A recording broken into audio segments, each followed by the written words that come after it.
ಮಾಸಾನಾಂ ಪ್ರಥಮೋ ಮಾಸಃ ಚೈತ್ರ ಮಾಸಃ ಪ್ರಕೀರ್ಯತೆ ಮಾತೃವತ್ ಸರ್ವಜೀವಾನಾಂ ಸದೈವೇಷ್ಟ ಫಲಪ್ರದಃ. ಪುರಾಣದಲ್ಲಿ ಕೇಳಿಬರುವಂತಹ ಮಾತು ಭವಿಷ್ಯೋತ್ತರ ಪುರಾಣದಲ್ಲಿ ಹೇಳುತ್ತಾರೆ.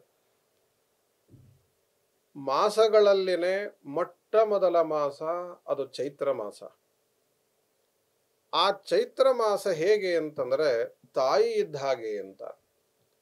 ತಾಯಿ ಯಾವ ರೀತಿಯಲ್ಲಿ ಮಕ್ಕಳಿಗೆ ಹಿತವನ್ನ ಬಯಸುತ್ತೋ ಆ ರೀತಿಯಲ್ಲಿ ಎಲ್ಲಾ ಜೀವರಿಗೆ ಹಿತವನ್ನ ಬಯಸುವಂತಹದ್ದು ಚೈತ್ರ ಮಾಸ ಅಂತ.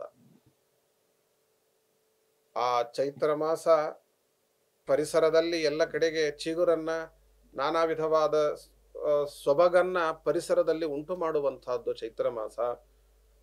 ಆ ಚೈತ್ರ ಮಾಸ ತಾಯಿಯಂತೆ ಇರುವಂತಹ ಮಾಸ ಅಂತ. ಇಂತಹ ಚೈತ್ರ ಮಾಸದಲ್ಲಿ ವಿಶೇಷವಾಗಿ ಪ್ರಭು ಶ್ರೀ ರಾಮಚಂದ್ರನನ್ನ ಆರಾಧನೆ ಮಾಡಬೇಕು ಅಂತಾರೆ.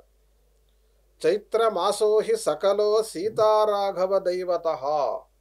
ಸಂಪೂರ್ಣ ಒಂದು ತಿಂಗಳಿಗೆ ಚೈತ್ರ ಮಾಸಕ್ಕೆ ಸೀತಾರಾಮಚಂದ್ರ ಅದಕ್ಕೆ ದೇವತೆ ಅಂತಾರೆ.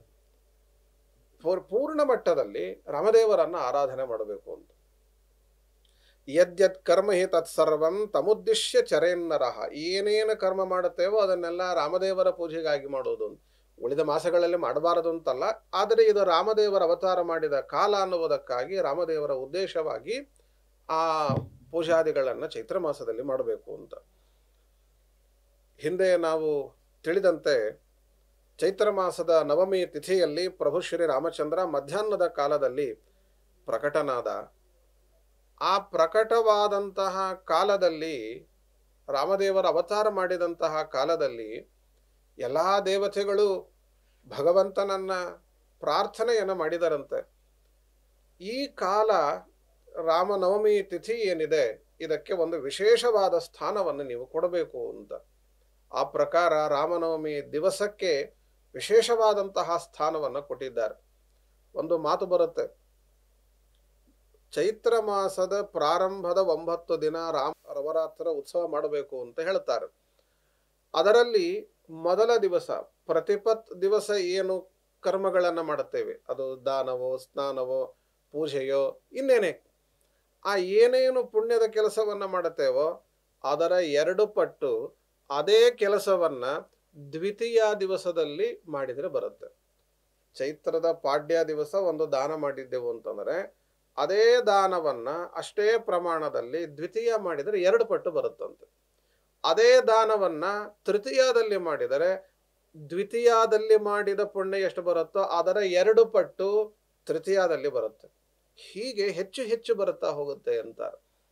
ಅಂದ್ರೆ ನವಮಿ ತಿಥಿಗೆ ಎಷ್ಟಾಯಿತು, ಅಲ್ಲಿಗೆ ಬಹಳ ಪುಣ್ಯ ಇದೆ ಅಂತಾರೆ. ದೇವರು ಆ ರೀತಿಯಲ್ಲಿ ನವಮಿ ತಿಥಿಗೆ ವರವನ್ನು ಕೊಟ್ಟಿದ್ದಾನೆ ರಾಮನವಮಿ ದಿವಸಕ್ಕೆ ಅಂತಾರೆ. ಆದ್ದರಿಂದ ಆ ರಾಮನವಮಿ ದಿವಸದಲ್ಲಿ ಎಷ್ಟು ಸಾಧ್ಯವೋ ಅಷ್ಟು ವೈಭವವನ್ನ ಬಳಸಿ ನಾವು ದೇವರನ್ನ, ರಾಮದೇವರನ್ನ ಆರಾಧನೆ ಮಾಡಬೇಕು ಅಂತಾರೆ.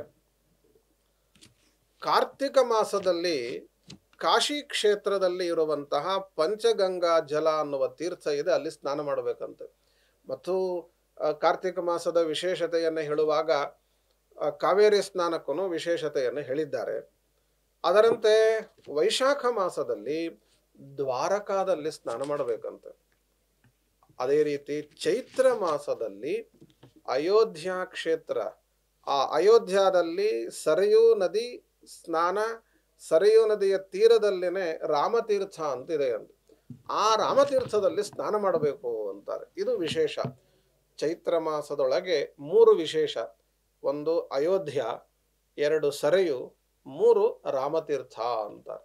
ಆ 3 ವಿಶೇಷವಾಗಿ ಸೇವೆಯನ್ನು ಮಾಡಬೇಕು ಪ್ರಯತ್ನಪೂರ್ವಕವಾಗಿ. ಸ್ನಾನವನ್ನು ಮಾಡುವಾಗ ಚೈತ್ರ ಮಾಸದಲ್ಲಿ ಈ ಪ್ರಾರ್ಥನೆಯನ್ನು ಮಾಡಬೇಕಂತ. ಸೀತಾಕಾಂತ ಮಹಾವಿಷ್ಣು ದೀನಾಂಧ ಪರಿಪಾಲಕ ತ್ವತ್ಪ್ರೀತ್ಯರ್ಥಂ ಕರಿಷ್ಯಾಮಿ ಚೈತ್ರ ಸ್ನಾನಂ ಮಹಾಶುಭಂ. ನಿನ್ನ ಪ್ರೀತಿಗಾಗಿ ಚೈತ್ರ ಸ್ನಾನವನ್ನು ನಾನು ಮಾಡ್ತಾ ಇದ್ದೇನೆ. ಹೇ ಸೀತಾಪತಿಯಾದಂತಹ ರಾಮಚಂದ್ರ, ನೀನು ದೀನರಾದ ಅಂಧರಾದ ಜನರನ್ನ ರಕ್ಷಣೆ ಮಾಡತಕ್ಕಂತಹ ವ್ಯಕ್ತಿ. ನಿನ್ನ ಜೀವನ ಪೂರ್ತಿ ಆ ರೀತಿಯಲ್ಲಿ ದುಃಖಿತರಾದವರನ್ನ, ಜ್ಞಾನರಹಿತರನ್ನ ಅನುಗ್ರಹಿಸಿದಂತಹ ಕಥೆಗಳನ್ನು ನಾವು ನೋಡುತ್ತೇವೆ. ಇಂತಹ ದೇವರೇ, ನಿನ್ನ ಪ್ರೀತಿಗಾಗಿ ನಾವು ಪ್ರಾತಃಸ್ನಾನವನ್ನು ಮಾಡುತ್ತೇವೆ ಅಂತ ಹೇಳಿ ಪ್ರಾತಃಸ್ನಾನವನ್ನ ಮಾಡಬೇಕು ಅಂತ. ಈ ಚೈತ್ರ ಮಾಸದಲ್ಲಿ ಪ್ರಭು ಶ್ರೀ ರಾಮಚಂದ್ರನ ಕಥೆಯನ್ನ ನಿತ್ಯವೂ ಕೇಳಬೇಕಂತ. ವಾಲ್ಮೀಕಿ ರಾಮಾಯಣ 24,000 ಶ್ಲೋಕಾತ್ಮಕವಾದಂತಹದ್ದು. ಗಾಯತ್ರಿ 24 ಅಕ್ಷರದ ಗಾಯತ್ರಿಯ ವಿವರಣ ರೂಪ ಆದದ್ದು ಅಂತ ಹೇಳುತ್ತಾರೆ. ಅಂತಹ ರಾಮಾಯಣವನ್ನ ಈ ರಾಮನವಮಿಯಲ್ಲಿ, ಚೈತ್ರ ಮಾಸ ಪೂರ್ಣವಾಗಿ ರಾಮನವಮಿಯಲ್ಲಿ 9 ದಿವಸಗಳಲ್ಲಿ ವಿಶೇಷವಾಗಿ ಶ್ರವಣವನ್ನು ಮಾಡಬೇಕು. ಬಹಳ ಫಲವನ್ನು ಹೇಳುತ್ತಾರೆ ಅದಕ್ಕೆ. ಎಲ್ಲಿ ರಾಮಕಥೆ ನಡೆಯುತ್ತೋ ಅಲ್ಲಿ ನಾನು ಇರ್ತೇನೆ ಅಂತ ದೇವರು. ಎಂತಹ ಮಾತು ಇದೆ ನೋಡಿ. ನಾಹಂ ವಸಾಮಿ ವೈಕುಂಠೆ ಯೋಗಿನಾಂ ಹೃದಯೇ ರವವು ಮದ್ಭಕ್ತ ಯತ್ರ ಗಾಯಂತ್ರಿ ತತ್ರ ತಿಷ್ಠಾಮಿ ಭೋಮುನೆ ಅಂತ.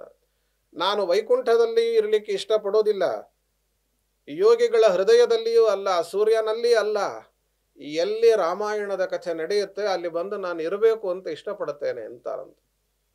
ಅಂದರೆ ದೇವರು ಅಷ್ಟು ತನ್ನ ಮಹಿಮೆಯನ್ನ ಹೇಳುವ ರಾಮಾಯಣದ ಪಾರಾಯಣ ಪ್ರವಚನ ನಡೆಯುವ ಸ್ಥಳದಲ್ಲಿ ತಾನು ಸನ್ನಿಹಿತನಾಗಿರ್ತಾನೆ ಅಂತನ್ನುವುದನ್ನು ಪುರಾಣವಾದದ್ದು ಹೇಳುತ್ತೆ. ಹಾಗಾಗಿ ಪ್ರಯತ್ನಪೂರ್ವಕವಾಗಿ ರಾಮಾಯಣದ ಕಥೆಯನ್ನ ಚೈತ್ರ ಮಾಸದಲ್ಲಿ ನಾವು ಶ್ರವಣವನ್ನು ಮಾಡಬೇಕು. ಹಿಂದೆ ಏನು ಹೇಳಿದರು? ಅಯೋಧ್ಯಕ್ಕೆ ಹೋಗಬೇಕು, ಸರಿಯೂ ಸ್ನಾನ ಮಾಡಬೇಕು, ಅಲ್ಲದೆ ರಾಮತೀರ್ಥದಲ್ಲಿ ಸ್ನಾನ ಮಾಡಬೇಕು, ಹೀಗೆಲ್ಲ ಹೇಳಿದರು. ನಮಗೆಲ್ಲರಿಗೂ ಹೋಗ್ಲಿಕ್ಕಾಗುತ್ತೆ? ಎಲ್ಲರಿಗೆ ಎಲ್ಲಿ ಹೋಗ್ಲಿಕ್ಕಾಗುತ್ತೆ? ಯಾರೋ ಶಕ್ತರು, ಸಮರ್ಥರು, ದೈಹಿಕವಾಗಿ ಆರ್ಥಿಕವಾಗಿ ಸಮರ್ಥರಾದವರು ಹೋಗ್ತಾರೆ, ಬರ್ತಾರೆ, ಸ್ನಾನಾದಿಗಳನ್ನು ಮಾಡುತ್ತಾರೆ. ಅಶಕ್ತರ ಕಥೆ ಏನು? ವಯಸ್ಸಾದವರ ಗತಿ ಏನು? ಅದಕ್ಕೋಸ್ಕರ ಹೇಳುತ್ತಾರೆ ಶಾಸ್ತ್ರಕಾರರು, ರಾಮತೀರ್ಥಂ ನವೈ ಯತ್ರ ಯತ್ರ ಅಯೋಧ್ಯಾಪುರಿ ನಚ ಯತ್ರ ಸಾ ಸರಯೋ ನಾಸ್ತಿ ತತ್ರ ಸ್ಮೃತ್ವ ಅವಗಾಹಯೇತ್. ನಾವು ನಮ್ಮ ಊರಲ್ಲೇ ಇದ್ದೇವೆ, ಸರಯೋಕ್ಕೆ ಹೋಗಿಲ್ಲ, ಅಯೋಧ್ಯೆಗೆ ಹೋಗಿಲ್ಲ, ರಾಮತೀರ್ಥ ಕಂಡಿಲ್ಲ. ಆದರೆ ನಮ್ಮ ಮನೆಯಲ್ಲಿನೇ ನಾವು ಸ್ನಾನ ಮಾಡುವಾಗ, ಪ್ರಾತಃ ಸ್ನಾನ ಮಾಡುವಾಗ, ಚೈತ್ರ ಸ್ನಾನ ಮಾಡುವಾಗ ಅಯೋಧ್ಯೆಯನ್ನು ಸ್ಮರಣೆ ಮಾಡಿ, ಸರಯುವನ್ನು ಸ್ಮರಣೆ ಮಾಡಿ, ರಾಮತೀರ್ಥವನ್ನು ಸ್ಮರಣೆ ಮಾಡಿ ಮನೆಯಲ್ಲಿನೇ ಸ್ನಾನ ಮಾಡಿರಿ. ಆ ಅಯೋಧ್ಯದಲ್ಲಿ ಸರಯೂ ತೀರದಲ್ಲಿ ಇರುವ ರಾಮತೀರ್ಥದಲ್ಲಿ ಸ್ನಾನ ಮಾಡಿದರೆ ಬರುವ ಪುಣ್ಯ ಬರುತ್ತೆ ಅಂತ. ಎಷ್ಟು ದಯಾಮಯ ದೇವರು ನಮ್ಮ ಶಾಸ್ತ್ರ. ಎಲ್ಲರೂ ಅಲ್ಲೇ ಹೋಗಿ ಸ್ನಾನ ಮಾಡಿ ಅಂದ್ರೆ ಏನ್ ಗತಿ ಇತ್ತು ಹೇಳಿ. ಇನ್ನೊಂದು ವಿಶೇಷ ಅಂಶವನ್ನು ಹೇಳ್ತಾರೆ. ಆ ರೀತಿ ನಮ್ಮ ಮನೆಯಲ್ಲಿ ಅಥವಾ ನಮಗೆ ಹತ್ತಿರದಲ್ಲಿ ಇರುವ ಸರೋವರಗಳಲ್ಲಿ, ನಮಗೆ ಹತ್ತಿರದಲ್ಲಿ ಇರುವ ನದಿಗಳಲ್ಲಿ ಸ್ನಾನ ಮಾಡುವ ಸಂದರ್ಭ ಬಂದಾಗ, ಬಾವಿಗಳಲ್ಲಿ ಸ್ನಾನ ಮಾಡುವ ಸಂದರ್ಭ ಬಂದಾಗ ಅವಾಗ ಏನ್ ಮಾಡಬೇಕು ಅಂದ್ರೆ, ತೀರ್ಥಂ ಕೃತ್ವಾ ರಾಮಮೂರ್ತೆ ತೀರ್ಥ ಮಧ್ಯೇತು ತತ್ಕ್ಷಿಪೇತ್ ಸ್ಮೃತ್ವಾತ್ರಯಂ ಪೂರ್ವ ಮುಕ್ತಂ ಪಶ್ಚಾತ್ ಸ್ನಾನಂ ಸಮಾಚರೇತ್ ಅಂತ. ನಮ್ಮ ಊರಿನಲ್ಲಿನೇ ಬಾವಿ ಇದೆ, ಸರಿಯೂ ಇಲ್ಲ, ರಾಮತೀರ್ಥ ಇಲ್ಲ, ಆದರೆ ಮನೆ ಹತ್ತಿರ ಬಾವಿ ಇದೆಯಲ್ಲ, ಮನೆಯಲ್ಲಿ ಬಾವಿ ಇದೆಯಲ್ಲ, ನಮ್ಮ ಮನೆಯ ಬಾವಿಯಲ್ಲಿನೇ ಒಂದು ಬಾರಿ ಈ ಹಿಂದೆ ರಾಮದೇವರಿಗೆ ಅಭಿಷೇಕ ಮಾಡಿದಂತಹ ನೀರನ್ನ ತಂದು, ತೀರ್ಥವನ್ನ ತಂದು ಅದನ್ನ ಬಾವಿಯಲ್ಲಿ ಹಾಕಿ ಅಲ್ಲಿ ಸ್ನಾನ ಮಾಡಿ ಅಂತಾರೆ. ಅದೇನೇ ಸರಿಯು, ಅದೇನೇ ಅಯೋಧ್ಯ, ಅದೇನೇ ರಾಮತೀರ್ಥ ಅಂತಾರೆ. ಎಷ್ಟೊಂದು ಅನುಸಂಧಾನಕ್ಕೆ ಶಾಸ್ತ್ರಕಾರರು ಮಹತ್ವವನ್ನು ಕೊಟ್ಟಿದ್ದಾರೆ. ಈ ಅನುಸಂಧಾನ ಮಾಡಿ ಮನೆಯಲ್ಲಿರುವ ಬಾವಿಯಲ್ಲಿ ಸ್ನಾನ ಮಾಡಿದರೂ ಸರಿಯು ಸ್ನಾನದ ಪುಣ್ಯ ಇದೆ. ನಾವು ಅಯೋಧ್ಯೆಗೆ ಹೋಗಿ ಸರಿಯು ಸ್ನಾನ ಮಾಡಿ ಅನುಸಂಧಾನ ಇಲ್ಲ ಅಂದ್ರೆ ಅದು ಪ್ರಯೋಜನಕ್ಕೆ ಬಾರದ್ದು. ಈ ರೀತಿ ಚೈತ್ರ ಮಾಸದ ಧರ್ಮಗಳನ್ನ ಆಚರಣೆ ಮಾಡುವುದಕ್ಕೆ ಅಂತ ಹೊರಟಂತಹ ಜನರಿಗೆ ರಕ್ಷಣೆ ಮಾಡುವುದಕ್ಕೆ ದೇವರ ಆಜ್ಞೆಯಂತೆ ದೇವತೆಗಳು ಸಿದ್ಧರಾಗಿರ್ತಾರಂತ. ಅವರ ಜೊತೆಗೆ ದೇವತೆಗಳಿರ್ತಾರೆ ಅಂತಾರೆ. ಲಕ್ಷ್ಮಣಾದಿ ಶೇಷಾದಿ ದೇವತೆಗಳೇ ಇದ್ದು ಅವರನ್ನು ರಕ್ಷಣೆ ಮಾಡ್ತಾರಂತೆ. ಹಾಗೆ ಭಗವಂತನ ಆಜ್ಞೆ ಇದೆ ಅಂತಾರೆ. ತಥೋ ರಾಮಫಲಾನ್ಯೇವ ತಾಮ್ರ ಪಾತ್ರ ಸ್ಥಿತಾನಿ ಚ ಗೋಧೂಮ ಧಾನ್ಯಯುಕ್ತಾನಿ ದಕ್ಷಿಣಾಭಿಶ್ಚ ಷೋಡಶ ವಸ್ತ್ರೇಣ ಆಚ್ಛಾದಯಿತ್ವಾತು ತೇಭ್ಯ ಪ್ರತ್ಯೇಕಮರ್ಪಯೇತ್. ಚೈತ್ರ ಮಾಸದಲ್ಲಿ ಮತ್ತೊಂದು ಪ್ರಧಾನವಾದಂತಹ ಅಂಶ ಅಂತಂದರೆ, ಇದುವರೆಗೂ ನಾವು ಕೇಳಿದೆವು ರಾಮದೇವರ ಉತ್ಸವ ಪೂಜೆ ಇತ್ಯಾದಿ. ಗೌರಿ ಪೂಜೆ ಅಂತ ಹೇಳುತ್ತಾರೆ, ಚೈತ್ರ ಗೌರಿ ಪೂಜೆ. ಆ ಚೈತ್ರ ಗೌರಿ ಪೂಜೆಯನ್ನ ಮಾಡುವುದು ಕೂಡ ಬಹಳ ಮಹತ್ವದ್ದು. ಅಲ್ಲಿ ನಾನಾ ವಿಧವಾದಂತಹ ಗೌರಿ ಪೂಜೆಗಾಗಿ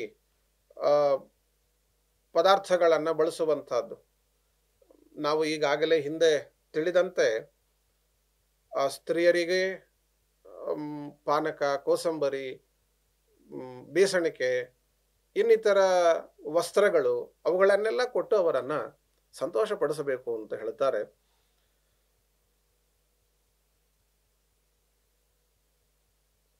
ಚೈತ್ರ ಮಾಸದಲ್ಲಿ ಪಾನಕ ದಾನಕ್ಕೆ ಬಹಳ ಮಹತ್ವ ಹೇಳುತ್ತಾರೆ. ಬಂದವರಿಗೆ ಬ್ರಾಹ್ಮಣರು, ಮುತ್ತೈದೆಯರು ಅವರಿಗೆಲ್ಲರಿಗೂ ಸಮರ್ಪಣೆ ಮಾಡಬೇಕು. ಪಾನಕಂತ ತಥೋ ದತ್ವ ರಮ್ಯಂ ಮರಿಚಿ ಮಿಶ್ರಿತಂ ಅಂತಾರೆ. ಮೆಣಸಿನಿಂದ ಮಿಶ್ರಿತವಾದ ಪಾನಕವನ್ನು ಮಾಡಿಕೊಡ್ಬೇಕಂತ. ಹಾಗೆ ಅಂತ ತುಂಬ ಹಾಕ್ಲಿಕ್ಕೆ ಹೋಗಬಾರದು. ಮೆಣಸನ್ನು ಎಷ್ಟು ಬೇಕೋ ಅಷ್ಟನ್ನೇ ಹಾಕಿ ಹಿತವಾಗಿ ಮಿತವಾಗಿ ಆ ಪಾನಕವನ್ನು ಮಾಡಿ ಕೊಡಬೇಕು. ಅದರಂತೆ ಈ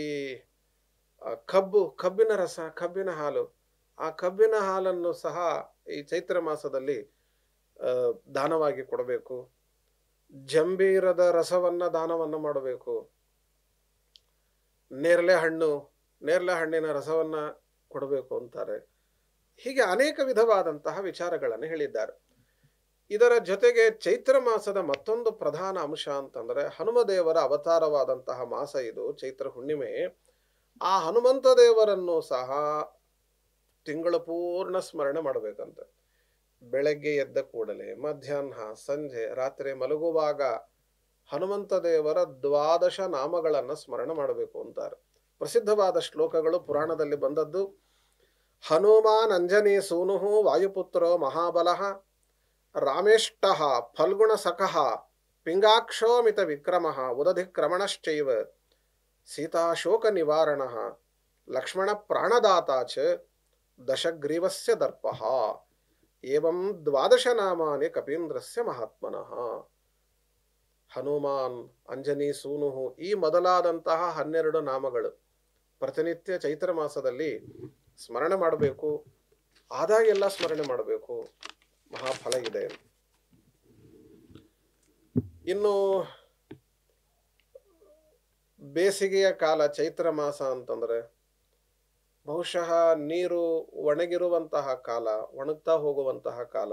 ಆ ಸಂದರ್ಭದಲ್ಲಿ ಪಶು ಪ್ರಾಣಿಗಳಿಗೆ ನೀರಿನ ಅನುಕೂಲತೆಯನ್ನು ಮಾಡಿಕೊಡಬೇಕು.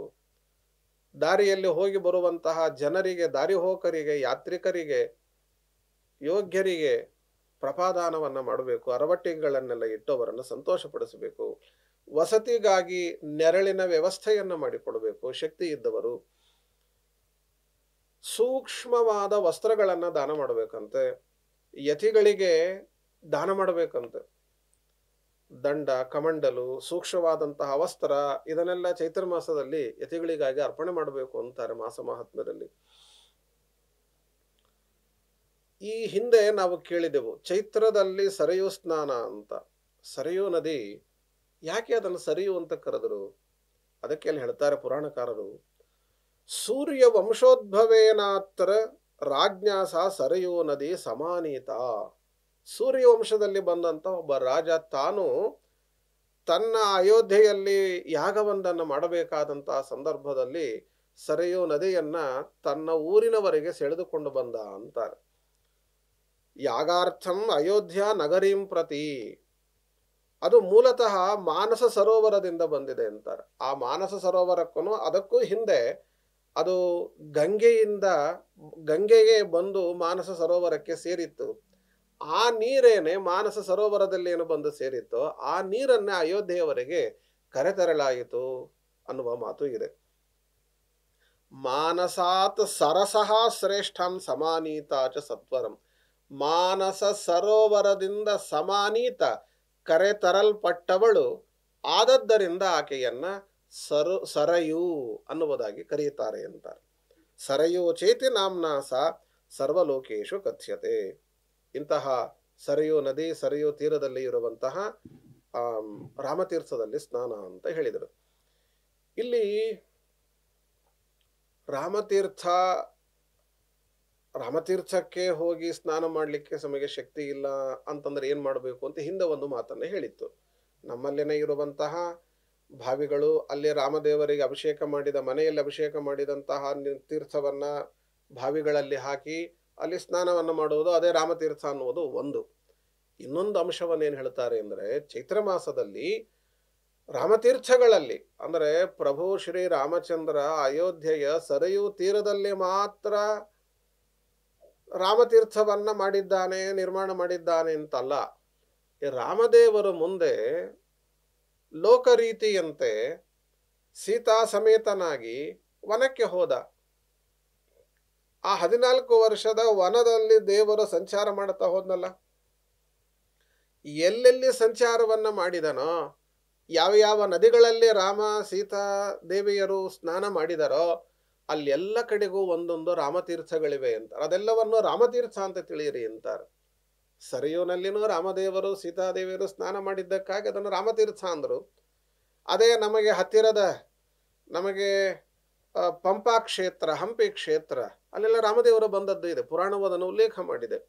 ಆ ಪಂಪಾ ಕ್ಷೇತ್ರದ ನೀರಿನಲ್ಲಿ, ನದಿಯಲ್ಲಿ ನಾವು ಸ್ನಾನವನ್ನು ಮಾಡಿದೆವು ಅಂದರೆ ಅದು ರಾಮತೀರ್ಥದಲ್ಲಿ ಸ್ನಾನ ಮಾಡಿದಂತಾನೆ ಸರಿ. ಅಯೋಧ್ಯೆಯ ರಾಮನೇ ಇಲ್ಲಿ ಬಂದು ಸ್ನಾನ ಮಾಡಿದ್ದ, ಅದು ರಾಮತೀರ್ಥ ಅಂತ ಮಾತ್ರ ಅಷ್ಟೇ ಅಲ್ಲಿ ನಾವು ತಿಳಿಯಬಾರದು. ರಾಮನ ಜೊತೆಯಲ್ಲಿ ಸೀತೆಯು ಜೊತೆಗೆ ಇದ್ದೇ ಇದ್ದಾಳೆ. ಹಾಗಾಗಿ ಅದು ಸೀತಾ ತೀರ್ಥವು ಅಂತನೂ ಕೂಡ ತಿಳಿದುಕೊಂಡು ಅಲ್ಲಿ ಸ್ನಾನವನ್ನು ಮಾಡಬೇಕು ಅಂತಾರೆ. 1 ತಿಂಗಳು ಪೂರ್ತಿಯಾಗಿ ಒಂದು ವ್ರತವನ್ನ, ಪ್ರಾತಃ ಸ್ನಾನಾದಿ ವ್ರತಗಳನ್ನ ಮಾಡಬೇಕು. ಸರಿಯು ಮೊದಲಾದ ನದಿಗಳಲ್ಲಿ ಆಗಲಿ, ಮನೆಯಲ್ಲಿ ಆಗಲಿ, ಎಲ್ಲೆಲ್ಲಿ ಆಗುತ್ತೋ ಅಲ್ಲಲ್ಲಿ ಆ ಪ್ರಾತಃ ಸ್ನಾನದ ಕಾರ್ಯವನ್ನ ನಾವು ಮಾಡಿ 1 ತಿಂಗಳು ಅಲ್ಲಿಗೆ ಮುಗಿಸಬಾರದಂತೆ. ಮತ್ತೆ ಮುಂದೆ 3 ದಿನ ಹೆಚ್ಚಿಗೆ ಮಾಡಬೇಕು ಅಂತಾರೆ. ಈಗ ಚೈತ್ರ ಮಾಸದ ಶುಕ್ಲ ಪಕ್ಷದ ಹುಣ್ಣಿಮೆಯಿಂದ ವೈಶಾಖ ಹುಣ್ಣಿಮೆಯವರೆಗೆ ಚೈತ್ರ ಸ್ನಾನ ಆಯಿತು, ಅಲ್ಲಿಗೆ ಮುಗಿಸಬಾರದು ಅಂತಾರೆ. ಅಲ್ಲಿಂದ ಮುಂದೆ 3 ದಿನ ಅಂದ್ರೆ ವೈಶಾಖ ಮಾಸದ ಕೃಷ್ಣ ಪಕ್ಷದ ಪ್ರತಿಪತ್, ದ್ವಿತೀಯ, ತೃತೀಯ, ಈ 3 ದಿವಸಗಳಲ್ಲಿ ಮತ್ತು ಪ್ರಾತಃ ಸ್ನಾನವನ್ನು ಮಾಡಬೇಕಂತ. ಅದು ವೈಶಾಖ ಸ್ನಾನಕ್ಕೆ ಸಂಬಂಧಪಟ್ಟದ್ದು ಅಲ್ಲ. ಅಲ್ಲಿ ಏನಿದೆ ಅಂತಂದ್ರೆ, ಅಲ್ಲಿ ಆ 3 ದಿವಸ ಏನು ಮಾಡುವುದಿದೆ ಅದನ್ನ ತ್ರಿಜಟಾ ಸ್ನಾನ ಅಂತ ಕರೀತಾರೆ. ತ್ರಿಜಟಾ ಸ್ನಾನ ಅಂತಾರೆ. ಅಂದ್ರೆ ನಮ್ಮ ಸೀತಾದೇವಿ ಸೀತಾಕೃತಿ ಲಂಕಾಪಟ್ಟಣದಲ್ಲಿ ಇದ್ದಾಗ, ಅಶೋಕವನದಲ್ಲಿ ಇದ್ದಾಗ ಸೀತಾದೇವಿಯನ್ನ ಅರ್ಥಾತ್ ಸೀತಾಕೃತಿಯನ್ನ ವಿಶೇಷವಾಗಿ ಸೇವಿಸಿದವಳು ತ್ರಿಜಟೆ ಅಂತನ್ನುವವಳು. ಆ ತ್ರಿಜಟೆಗೆ ಸೀತಾದೇವಿಯ ಪ್ರಾರ್ಥನೆಯಂತೆ ರಾಮದೇವರು ವರವನ್ನು ಕೊಟ್ಟು ಬಂದಿದ್ದರಂತೆ. ನನ್ನ ಈ ಚೈತ್ರ ಮಾಸ, ನನ್ನ ಅವತಾರದ ಕಾಲ, ಈ ಸಂದರ್ಭದಲ್ಲಿ ಆ ನಂತರ ಪ್ರಾತಃ ಸ್ನಾನಾದಿಗಳು ಚೈತ್ರ ಸ್ನಾನ ಮುಗಿದ ಮೇಲೆ ನಿನ್ನ ಹೆಸರಿನಲ್ಲಿ ಎಲ್ಲರೂ 3 ದಿನ ಪ್ರಾತಃ ಸ್ನಾನವನ್ನ ಮಾಡಲಿ, ಆ ಪುಣ್ಯ ನಿನಗೆ ಬರಲಿ ಎಂದ್ರಂತೆ. ಚೈತ್ರ ಸ್ನಾನ ಪೂರ್ತಿ ಮಾಡಿ ಆ ತ್ರಿಜಟಾ ಸ್ನಾನ ಮಾಡದೆ ಹೋದರೆ ಆ ಪುಣ್ಯವು ನಿನಗೆ ಬರಲಿ ಎಂದ್ರಂತ. ಹಾಗಾಗಿ ಆ ತ್ರಿಜಟಾ ಸ್ನಾನವನ್ನು ಸಹ ತಿಳಿದು ಅವುಗಳನ್ನು ಸಹ ಅತ್ಯಂತ ಅವಶ್ಯವಾಗಿ ಆಚರಣೆಯನ್ನು ಮಾಡಬೇಕಾದದ್ದು ಅಂತ. ಹೀಗೆ ನಾನಾ ಪ್ರಕಾರದ ವ್ರತ ನಿಯಮಗಳನ್ನ ಪುರಾಣವಾದದ್ದು ನಮಗೆ ತಿಳಿಸಿಕೊಟ್ಟಿದೆ. ಯಥೋಚಿತವಾಗಿ ನಾವು ಅದನ್ನ ತಿಳಿದುಕೊಂಡು ರಾಮದೇವರ ಮಹಿಮೆಯನ್ನ ಹೇಳಿ ಕೇಳಿ ಪ್ರಾತಃ ಸ್ನಾನಾದಿಗಳನ್ನು ಮಾಡಿ ಉದಕುಂಭಾದಿ ದಾನಗಳನ್ನು ಮಾಡಿ ನಾವು ದೇವರ ಗುರುಗಳ ಅನುಗ್ರಹವನ್ನು ಪಡೆಯುವಂತಹ ಪ್ರಯತ್ನವನ್ನು ಮಾಡಬೇಕು. ಅತ್ಯಂತ ಸಂಕ್ಷಿಪ್ತವಾಗಿ ಈ ಚೈತ್ರ ಮಾಸದ ವಿಚಾರಗಳನ್ನು ಚಿಂತನೆ ಮಾಡುವ ಪ್ರಯತ್ನವನ್ನು ಮಾಡಿದ್ದೇವೆ. ಇದಕ್ಕೆ ಬಂದ ಪುಣ್ಯದ ಫಲವನ್ನು ಅಸ್ಮದ್ ಗುರುವಂತರ್ಗತ ಭಾರತೀಯ ರಮಣ ಮುಖ್ಯ ಪ್ರಾಣ ಅಂತರ್ಗತ ಕುಲದೇವತಾ ಲಕ್ಷ್ಮೀ ವೆಂಕಟೇಶ ದೇವರಲ್ಲಿ ಸಮರ್ಪಣೆಯನ್ನು ಮಾಡ್ತಾ ಇದ್ದೇವೆ. ಮಧ್ವೇಶಾರ್ಪಣಮಸ್ತು. ಹರಯೇನ.